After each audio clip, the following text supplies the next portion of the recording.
ladies and gentlemen, everyone around and in between, it is DebateSensei NPDA edition. This is where we talk about things that are relevant to competitive debate in the NPDA Parliamentary Debate event.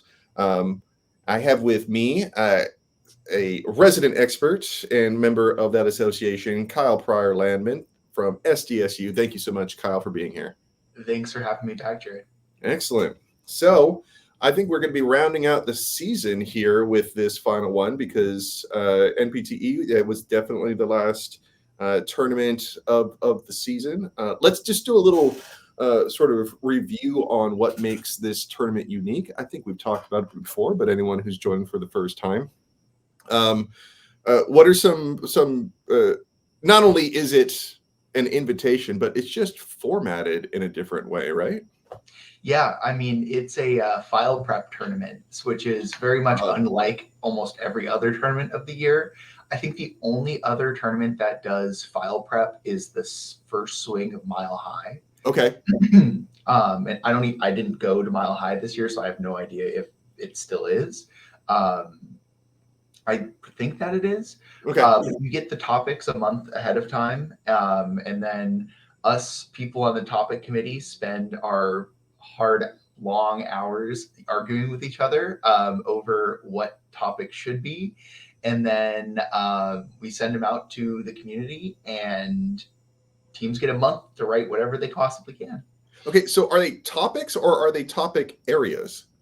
So the community votes on topic areas, and then individuals will write specific topics, and then we get topic briefs that are then voted on by the community, and then the specific wording of those is then worked on by the topic committee. And all of that is public. All of that, like, everyone gets to see all the work that we do on the topic committee. Some of it's out of my hands, happen more by the e-board, but then once the topic gets down to us, then we sit there and deliberate publicly on the specific wording. Okay. How many topics do they release? I believe it was 5 this year. Yeah. 5. 1, 2, 3, 4, 5. Yep. And so then you get 5 topics. How are those topics like rolled out at the tournament? Is it just one per prelim? Yeah. Okay. But you don't know. Oh, right. Which one's going to be first, second, third, right? You can kind of narrow it down by the 5th one, right? As long as you're paying attention, you can narrow it down and be like, okay, we know what topic 5 is going to be before prep starts. Right. You know, you can kind of get those wheels turning a little bit earlier for the last for the last prelim. Okay. And so what happens in the elimination rounds then if you've used up your 5 topics for the 5 prelims?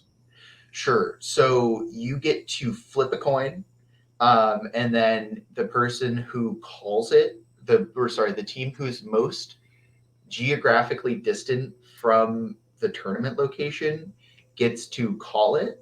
Mm-hmm. And then if you get the heads or tails, you get to pick topic or side.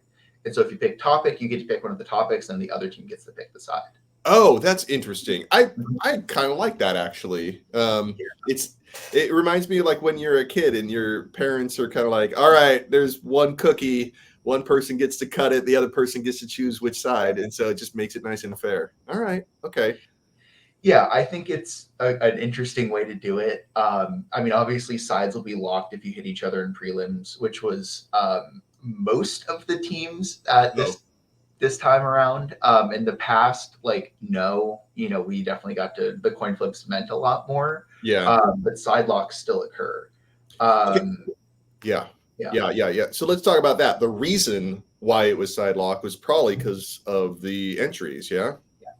All right. Only 16 entries, so there's a decent chance that and if they're power matched from seeding from the year, then it doesn't, like, those teams probably already hit each other anyways, given the smaller pool. So like the flips ended up kind of being, you know, not super important because of just the smaller number of entries and the way that the power matching works.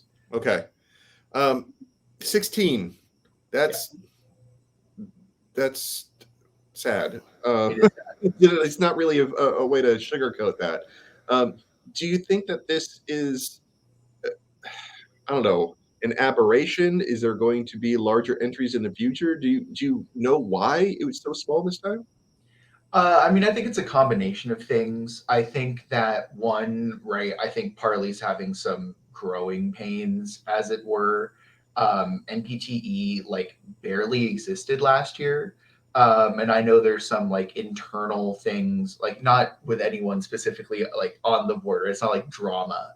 Yeah. But like there's just some bits of the organization that still aren't like still don't exist. Mm, That us on the NPT or NPDA board are trying to help NPTE meet some of their bylaw obligations, and I think that part of that right comes with teams and tournaments being a little bit wary, especially given that NPDA happens, then CCCFA happens, and then FIRO, and then Pi Kappa Delta, and right. then NPTE. So by the time we get to NPTE, being a month away from NPDA, a lot of the community college teams have already blown their budget, right? Right. A lot of other teams want to go to AFA or NFA or Pi Kappa Delta. And so by the time we get to NPTE, it's like, okay, well, we don't have any money to travel to Walla Walla, Washington. Right. And thankfully, to try to alleviate some of that, the NPTE board decided to host it hybrid. Okay. I was just going to ask that. Yeah, so we went hybrid this year, and it Okay. worked out amazingly. I can't like there was no hiccups. Okay. It worked out beautifully. So Okay. we're trying to maybe roll that out a little bit further to bring in some teams that like can't afford to travel. Yes. Because it's expensive, especially to Yes. fly to a small little airport in rural Washington, Yes. even from somewhere like San Diego. Right. So that's good to know because places like CETA have been doing hybrid national tournaments for a while now, and it just seems like that's the thing to do. So hopefully, It's in vogue. It's in vogue. Yeah. But a lot of the problems stem from it not being in the bylaws. So, we have to get that proposed and passed through, and especially for NPDA, there's no way to do it legally, right? I would put legally in scare quotes. Right. There's no way to do it legally because it like the specific functions of the tournament specify that it should be in person. Right. Okay. So let's get into a little bit more about this particular tournament. Now, when I was going, I got my trophy right behind me here. Not too inconspicuous. Why does it give me a thumbs up? I don't know what that's about. I think it's I did this. Apple. I don't know. I have no idea what that's about. Anyways, so when I went, there was no topic areas, let alone topics. It's like it was just like any other tournament. You're going in there absolutely blind. There was 6 rounds for prelims. Each round still has 2 judges per prelim, and that's cool. I like that. I like because I don't know. I love the chess analogy of debate, and that makes it even more like a chess analogy because you can tie. And like there should be ties in debates. I think. You know what I mean? Like I think there should, yeah. Anyways, were they always doing this sort of like topic writing since you've been doing Parley? Okay. My understanding, yes. Yeah. That I don't think it's like a super new thing. Right. Okay. My coaches were familiar with how it worked, so I mean, I can at least vouch to at least like probably 2015 that NPTE's been doing it this way. And do you think so? How does that affect the in round, like the arguments that happen? Are people more or less likely to reject the topic and go for a critique, or that's my main sort of like thought. I'm like, does it do that? I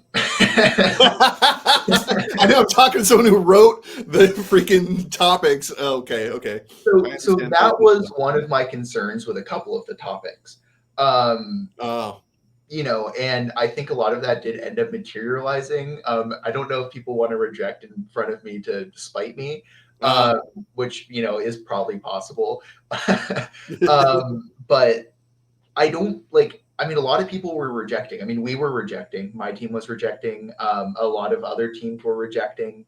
Um, I think I don't think it makes teams necessarily maybe slightly more it's probably statistically significantly more to be topical. Yeah. But I mean, we're still prepping framework T every round. That word of the egg because it's part of the strategic ambiguity, just to keep it in the arsenal. But I don't know, right? You can have a month to write very topic-specific links for your KF. Yeah. So yeah, I mean, I don't see that it has necessarily significantly impacted the critique. Okay, just the overall strategy. So it seems like the critique strategy is really just a strategy, not necessarily something that it really doesn't depend much on the topic at all. I mean, oh damn, that must, now that I said that out loud, that must kind of suck. I mean, you spent all this time writing and negotiating and debating about the topics, and people are like, "Well, we're just going to reject it anyway." Yeah, it's I don't think it's the end of the world, right? I mean, obviously, having spent several hours of my life trying to make these topics as good as possible so people don't reject, it's all right, okay, well, that was good for nothing.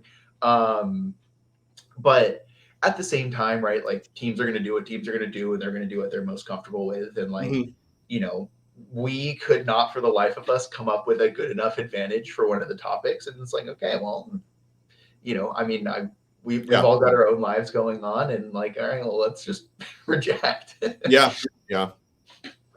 All right, let's talk a little bit about some of the people who went, some of the schools that went. The top qualifying school, I'm just doing this on number of pairings that they brought. Whitman, bringing are they just the juggernaut in Parley, right? They sure are. All of a sudden, Whitman's back, which is good to see. Yeah, nice. We got Berkeley, who's just is the team to beat. But I want to give shout outs to the people who brought. Oh, St. Mary's. Where is St. Mary's? St. Mary's is in Moraga. It's outside of Oakland. Oh, okay. Yeah. Okay. And I see something. The Pacific, is that University of the Pacific? Yeah, it's UOP.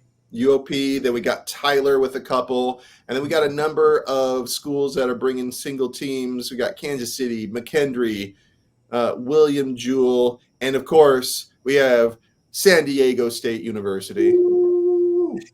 Very nice. So I want to make sure I just recognize UT Tyler. I think I missed them. They're at the bottom of the alphabet there.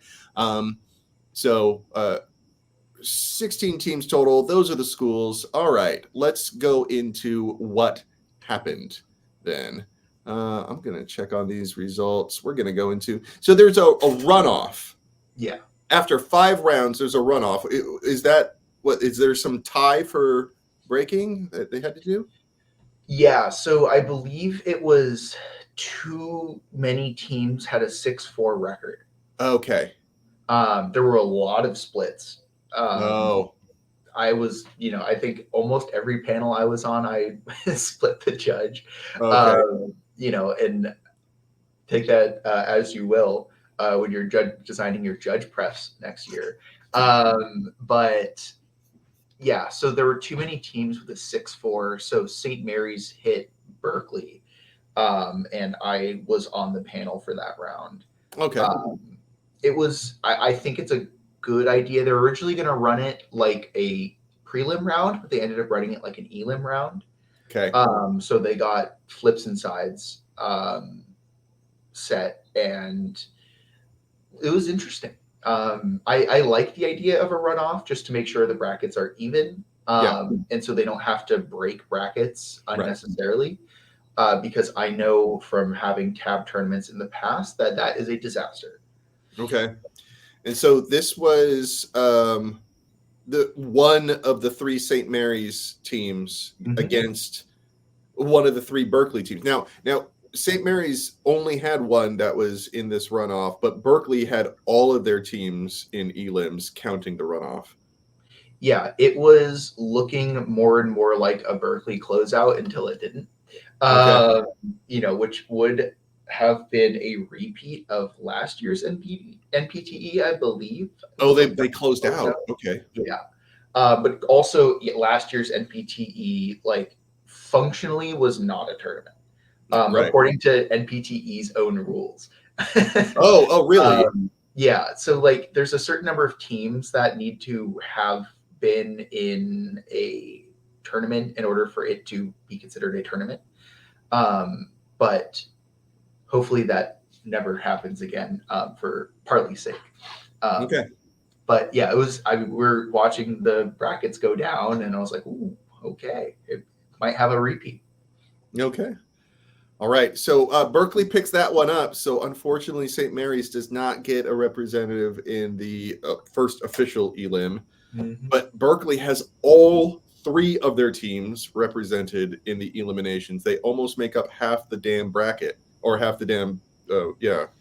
Oh my God. Whew. Yeah, so yeah, it was looking like a closeout. Whitman's got two teams, but then we got William Jewell, University of the Pacific, and UT Tyler also representing. I want to make sure everyone gets their recognition, because that is like, not only is breaking at that tournament, something that you should be commended for, but just getting to the tournament in and of itself, you know what I mean, is something that you deserve recognition for. I just remember. I felt pretty proud. I felt pretty happy. I loved seeing the sort of horse race of all the points. I don't know. It was fun. I actually had to qual twice, because I had two different partners in my last year. So the first half we qualled, and then I got a different partner, and then we qualled again. And so but I know the website's gone now, so those records are lost. So. Anyways. It's unfortunate. A lot of the website knowledge has gone away.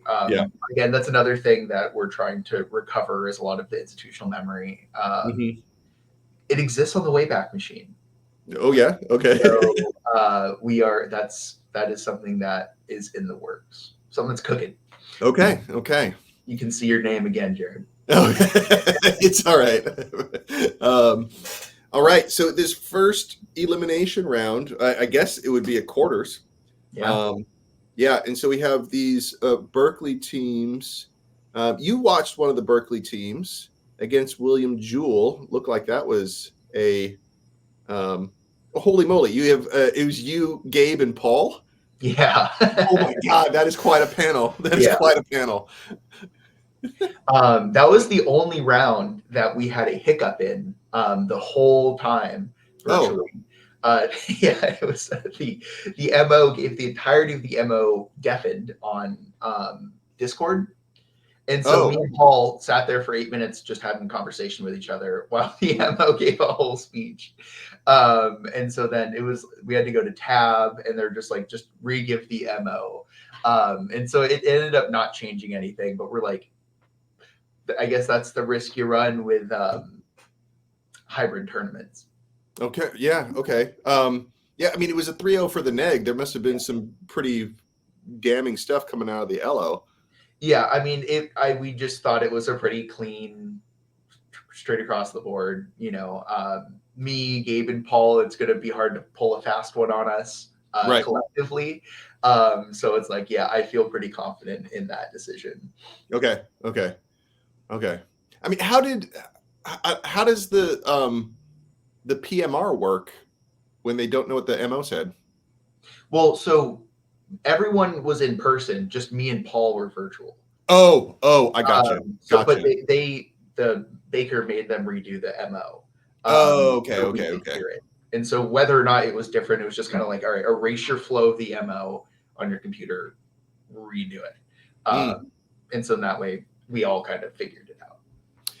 I wonder if you could just have a backup recording of rounds, and then when things go wonky, you just like, all right, I got to reference the recording. That might, I mean, I think that would like be good generally, yeah, because we have more recordings of things again that are missing.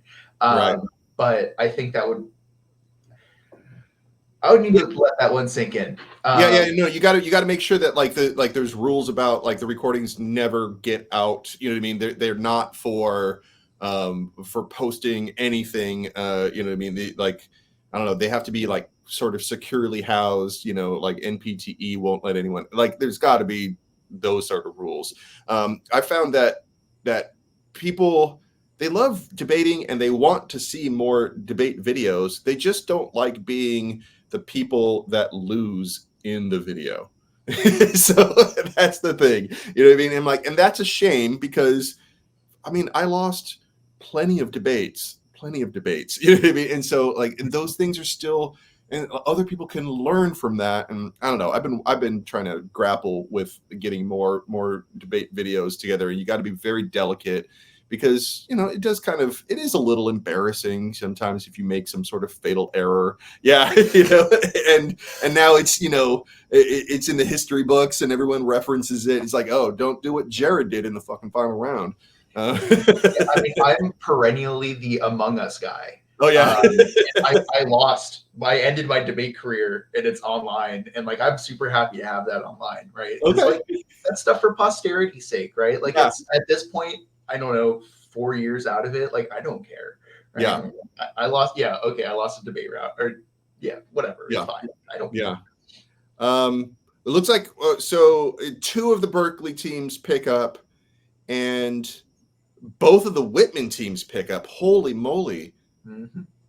So it's like but the thing is, NPTE's double elimination. So that's we're going into basically another quarterfinal round for Elim 2. And we have the Pretty much. okay. So then we have the Whitman teams going against the Berkeley teams. One okay. And the third Berkeley team going against UT Tyler. Did Tyler pick up the first round? Nope, they did not. So it looks like and so we have some people getting knocked out. Yep. Obviously in this round here. We got who is it? Tyler's getting knocked out. William Jewell. So after the second round, all three Berkeley teams make it through. Both Whitman teams make it through, and the William Jewell team is through. Yep. Holy moly. Berkeley is just, oh man, that is amazing. That's absolutely amazing. So what are you hearing about what's happening in these rounds? Like what strategies are winning, or maybe like are people unveiling new strategies? Do they have new AFs? Do they have new critiques that they're busting out? I did not hear of anything that I didn't hear of prior. Okay. It didn't seem like this was a huge tournament for innovation. Okay. And I don't think that it has historically ever been the tournament for innovation. Okay. Because, right, it's like this is the tournament to get really good at what we know. And that's the way, at least, like I viewed it, and I think that's the way that it kind of played out this year. I know one of the Berkeley teams is only reading Mao on both sides. Okay. And like that's cool. That's your thing. Like you just do the Mao thing. And like I don't know, it works. It works for me. Yeah. Okay. I read on guerrilla warfare, man. I know how this works. And I think that Brennan, Tristan, doing what they're good at, right? I heard all the one time I judged them, I heard stuff I've already heard before, except for obviously the topical stuff. Thank you for being topical. And I just wasn't hearing about a whole lot of things that were like crazy shocking that were going on in these rounds. Pretty stock standard, great debates just going on all around. Okay. That is so Brennan and Tristan are obviously like kind of the team to beat, right? I mean, they won nationals for second year. They've been killing it. They've had like this streak going. But I'm looking at this Elim 3, and they are SK, right? I am knowing that, right? Yeah. Yeah. They looks like they dropped to Whitman, huh? Elim 3. Elim 3, 2-1, neg. Whitman is on the neg. Unless that's listed wrong. Oh, yeah. Wait. Gabe was even one of the judges. God. Yeah. Interesting. Yeah. It must have been, yeah, that's tough. That's reminiscent of my NPTE. Like we were the number 2 seed. We're hitting the number 1 seed in the kind of the equivalent of an Elim 3, right? Like right before semis, right? And so we were able to knock them out, and then we got a bye in the next round. We got to bye straight into finals, and that was awesome. Yeah. Lucky. Not bad. Not bad. But that leads to semifinals. Now, once you get to the semifinals is single elimination, right? Yep. All right. So Berkeley has all 3 of their goddamn teams in sems. We just have Whitman versus the other Berkeley team. So basically, we're waiting on whether or not there's going to be a closeout. Yeah, I mean, I remember at this point we're looking at it and we're all talking. We're like, okay, well, what is going to be the end result here, right? Is it going to be a 3-way Berkeley closeout? Like, please don't let that happen. Wow. But it's not. It's not. On a 4-1 decision, Whitman picks that one up. Paul loves Berkeley, so he's the one sitting out on that one. I love you, Paul. I love you. So, do you know what happened in that round at all? I don't. I mean, because you're in San Diego, right? Yeah, I was sitting in my room at this point, seeing if I was going to get any more ballots. Got it. Crossing my fingers and hoping that I wasn't. Elim 4 would be the corn topic. And that's all I know. The what topic? The corn topic, that the United States federal government should significantly reduce its corn subsidies. Oh, okay. That's a solid freaking topic, man. That is going on forever. Now, my first reaction is ethanol, but then there's also corn syrup, and then there's but just corn subsidies like straight up too, because there's so many different subsidies that are corn related. You could get a little tricky with it. I mean, I heard a corn futures argument. Corn futures. Okay. Yeah, corn futures, and like how subsidized it is, it would like collapse the agricultural futures market. It's like, that's fire. I love that. That is brilliant, man. Yeah. Man, I appreciate it when people bring out like just solid, realistic arguments like that. You know what I mean? It's like I just feel like I learn something.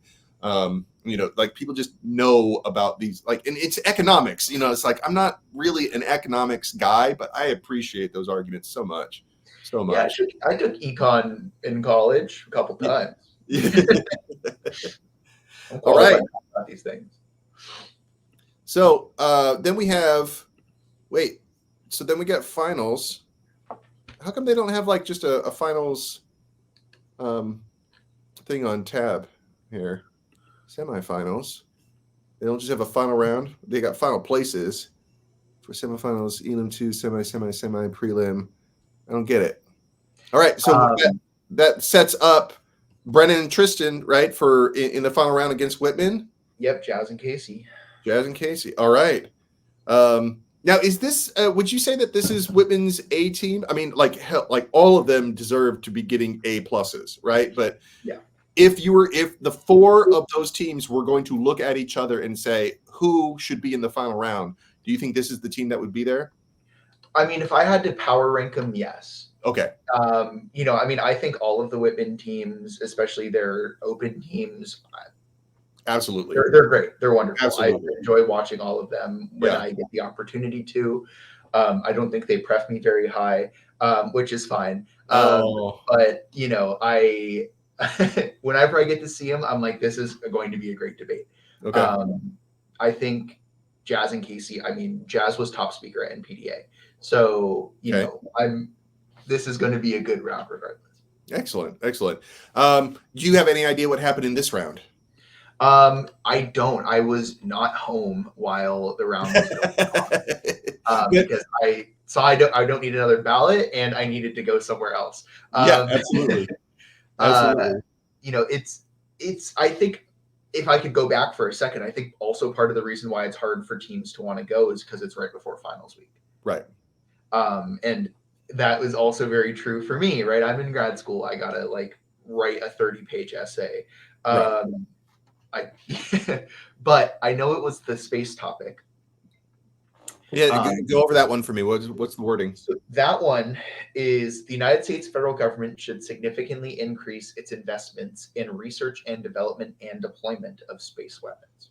Space weapons. Holy crap. Okay.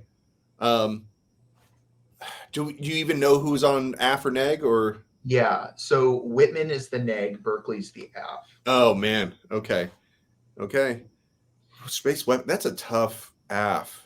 And given who's in Berkeley's prep room, I would be shocked if they didn't go topical. Right.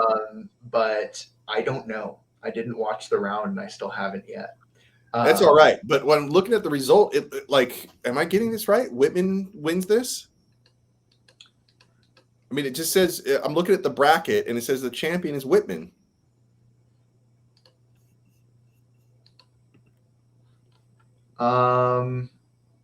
Wow. No. No? Is it wrong? That's false. That's false. Berkeley picked that one up? False. Berkeley won. Oh, wow. I think it was a 4-3.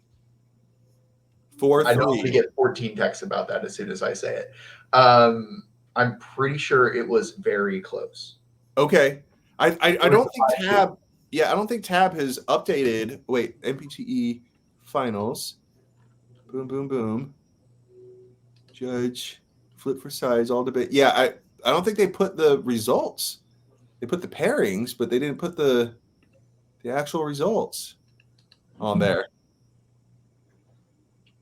All right, so but you're telling me that you think that Brennan and Tristan picked this one up too, huh? I know for a fact they did. Okay. I don't know the record. I cannot remember the record off the top of my head. Okay. Yeah. We don't worry about the split. I just want to make sure that we're getting the champion right. Yeah. Holy crap! 2 years in a row, 4 national championships. That's unheard of. Absolutely unheard of. So congratulations to them. It was a pleasure having them on the show last episode. And so they seemed like they absolutely deserved it. All right. Yeah. No, I mean they've put in the work. You know, I remember debating them when they first started, and like doing like practice rounds and you know with DBC, and we're like, they're good. Yeah. And that's about as far as it ever went, you know, and then we hit them and we beat them. And then it was like, okay, well, I'm not going to worry about them. And then all of a sudden it's like, now this is the team to worry about. So it's cool to have even been tangentially related to any of that. You know, it's amazing. 4 times in 2 years. It's unheard of. No one's ever done it. Yeah. I doubt anyone will ever do it again if Parley still exists in 10 years. Right. And if it does exist in 10 years, that means that somebody like somehow it's getting sort of resurrected, and the more variety and the more schools that you are involved, the less likely you're going to have something like this. So, but that's not to take anything away from them. They are clearly absolutely brilliant individuals. So, yeah. Hey, Kyle, thank you very much for giving me a little bit of insight onto this, limited as it may be, since you were, you know, stuck in San Diego for it. But still, it helped because Tab Room apparently is not accurate, and we needed you to set the record straight. You know, I'll say it on the record, Tab Room, thumbs down. Oh, no. Put it on Forensics Tournament. All right. Well, I think that does it, not only for this episode, but for this season of Parley. It's been quite a journey. especially comparing it to some of the other debate associations, the sort of existential crisis that Parley's going through right now. I'm definitely motivated to help out in any way that I can to make sure that the event that I participated in as a competitor stays alive and well. So anyone who's watching this, if you have any need or desire for that support, please let me know. Thank you, Kyle, for all of it, not just today, but participating all season long. Awesome. Thanks for having me, Jared. And I also hope the same. I am on the board of the NPDA trying last ditch attempts, to give it CPR. Yeah. We have the outreach committee coming back. So if you're a DOF, prepare for an email from me. Okay. And we will see. Hopefully all right. we can bring it back. But Excellent. Thanks for having me on all season, Jared. All right. Thank you very much, Kyle. See ya. Bye. See ya.